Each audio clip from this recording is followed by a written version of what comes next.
Let's be honest with each other for a moment, in the dark, where no one else can hear.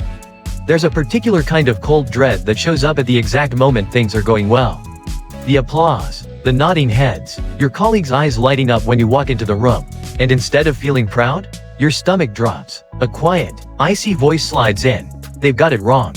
I'm not that good. I just got lucky. And the fear that follows is the worst part, that one small mistake is all it'll take. The mask will crack, and everyone will finally see what you've known all along, that you're a fraud. So you work harder, not because you love it, but because you're terrified of being found out. You perfect everything not out of passion, but out of panic. And here's the cruel irony, the more the world recognizes you, the more fake you feel. That's imposter syndrome, and it has its teeth in a lot of brilliant people. But here's what I need you to understand. You are not a fraud.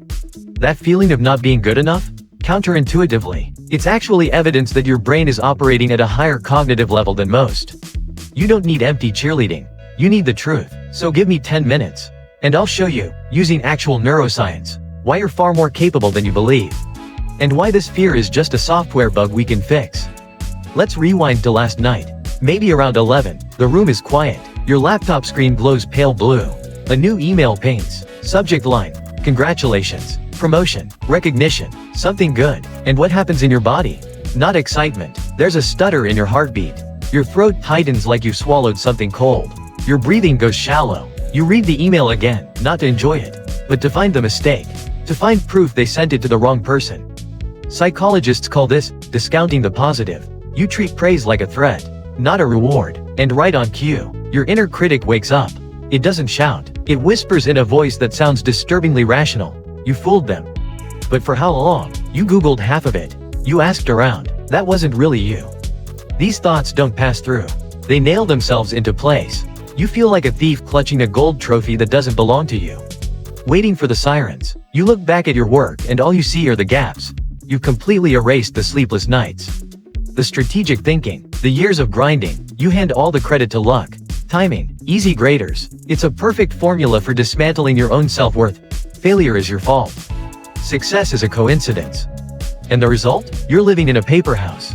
Gorgeous from the outside, but inside, you're crouched in the corner, gripping the walls, terrified that the slightest breeze will bring it all down. You can't even talk to anyone about it, because talking about it means risking exposure. You are completely alone at the top of your own success. That's the tragedy of being good at things. Now here's the biology, and this part matters. What you're feeling isn't a personality flaw. It's an ancient survival mechanism running in overdrive. Imagine our ancestors in a primitive tribe. The number one rule wasn't shine bright, it was blend in. Standing out, claiming status above what the group deemed your rightful place. That got you exiled, or attacked. Either way, death. So your amygdala, the brain's alarm system, got hardwired with one equation: success equals danger.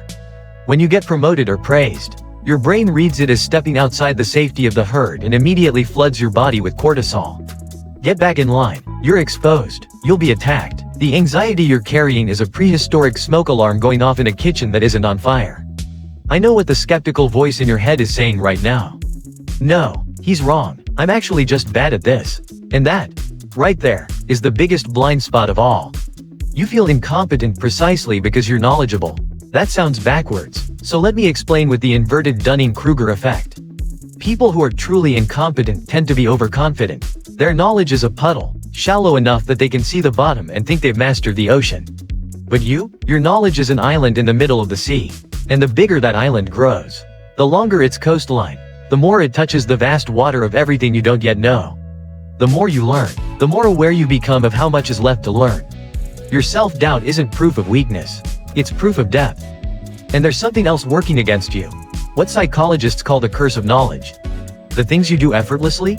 Navigating a complex problem, reading a room, writing with clarity, thinking 3 steps ahead. You assume everyone can do that. They can't. You've practiced those skills so long they became instinct. And somewhere along the way you forgot the enormous price you paid to get there. You've depreciated your own intellectual assets down to zero. That's not humility. That's cognitive self-destruction. Then there's the social media problem, which makes all of this so much worse. We're living inside a massive highlight reel. Everyone's posting the wins, the trips, the revenue numbers, the promotions. Nobody's posting the crying in the bathroom or the 3 a.m. anxiety spiral.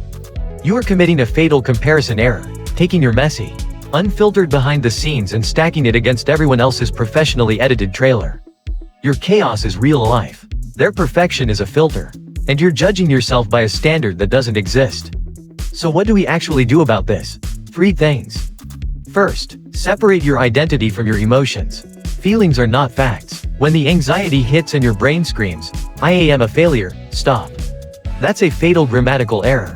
You're using the verb to be to define your entire identity with a passing emotion. Change the script. Instead of "I am incompetent," say "I am feeling incompetent right now." Sounds similar? It isn't. The first one is a life sentence. The second one is a weather report, and weather always changes. Try it right now. Close your eyes for 3 seconds and picture your inner critic as a ridiculous cartoon character. A grumpy little goblin. A dramatic parrot. Give it a silly name. And the next time it pipes up, just smile and say, "Thanks for the input, drama parrot. I'm busy doing grown-up things." You strip it of its power the moment you stop taking it seriously. Second, adopt a beta mindset. Perfectionism is the heaviest armor you own, and it's crushing you. The most successful companies in the world launch software full of bugs.